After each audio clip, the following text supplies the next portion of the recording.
Je pensais qu'il dormirait moins longtemps, j'aurais aimé lui parler avant de partir. Tu peux pas rester un peu? De toute façon, c'est pas moi qui va parler. C'est plus à moi de m'occuper de lui. Moi, je peux pas être là souvent. Et c'est ton père comme le mien, même si tu le vois moins souvent que moi. Mais depuis qu'il est malade, t'es pas venu le voir une seule fois. Enfin, c'est pas un reproche que je te fais, mais... Enfin, je comprends que t'as du mal à faire face à ça, mais bon... C'est normal que tu comprennes pas bien ce que je puisse ressentir. Moi, je suis proche de lui. Toi, c'est la première fois que tu mets les pieds dans cette maison. Ouais, c'est bien ça le problème. Je suis pas à ma place, là. T'inquiète pas, ça va aller, tu t'y feras. Ouais, on verra bien. Bon. Tu vas venir le voir, c'était pas si dur au final. Prends soin de lui. T'inquiète pas. Ce jour-là, quand t'es parti, j'ai ressenti un malaise. Après tout, dans le contexte, ça semblait normal.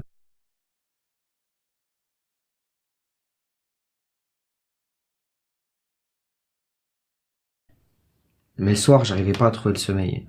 Alors je suis descendu pour chercher une bouteille d'eau, et en remontant, j'ai vu un truc pas très normal.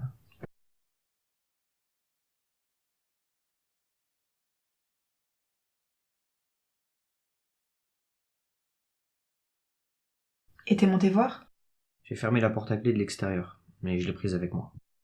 Mais t'es débile ou quoi? Et si c'était quelqu'un qui rentrait dans la maison? Attends la suite. Alors j'ai mis la clé dans une boîte, avant d'essayer d'appeler quelqu'un. J'étais sûr d'avoir bien fermé la porte, et dans mon dos, elle s'est rouverte. J'ai pas vraiment voulu me poser plus de questions.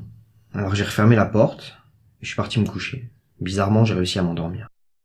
Il t'arrive des trucs aussi bizarres, et toi tu réussis à t'endormir comme ça sans pression. Faut croire que oui. Mais cette nuit-là, j'ai fait un cauchemar. Qu'est-ce qu'il y a de bizarre à faire un cauchemar? Au moins ça, c'est une réaction logique. Je me baladais dans la maison, et je voulais chercher un truc au bureau. Quand je suis monté, il y avait un truc, je sais pas, assez grand, devant un carton.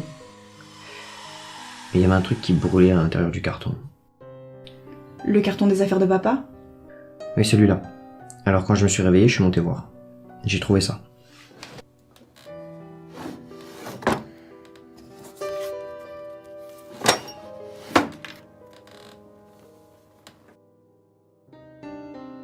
Non mais j'avoue que j'ai du mal à croire ce que tu me racontes là. Me dis pas que c'est toi qui as brûlé cette photo. Au lieu de dire des conneries, écoute-moi, attends la suite. La nuit suivante, je me suis couché plus tôt que d'habitude. J'ai pas dû dormir pendant bien longtemps. Un autre problème est vite arrivé.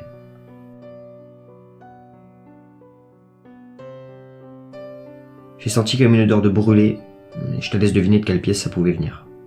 Du grenier? Exactement. Juste la pièce au-dessus de ma chambre. Alors je suis monté voir.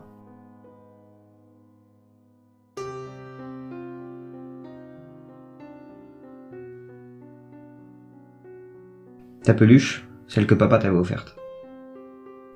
Elle était là en train de brûler au milieu de la pièce. Ah bah c'est pas possible. Ma peluche elle est chez moi. Je vais que te raconter ce que j'ai vu. Alors Claire, laisse-moi continuer, il faut que t'écoutes. Jusqu'à la fin, faut que tu l'entendes. Mais je vois vraiment pas où tu veux en venir. Tu regardes beaucoup de films, donc vois ça comme ça. Un début, un développement, une fin. Non mais ton histoire elle ressemble plus à un pseudo paranormal activity, raconté par un mec qui sait pas trop ce qu'il veut dire, mais pas un bon film. C'est ton avis ça. Vois ça plutôt comme un drame raconté par quelqu'un qui l'a vécu.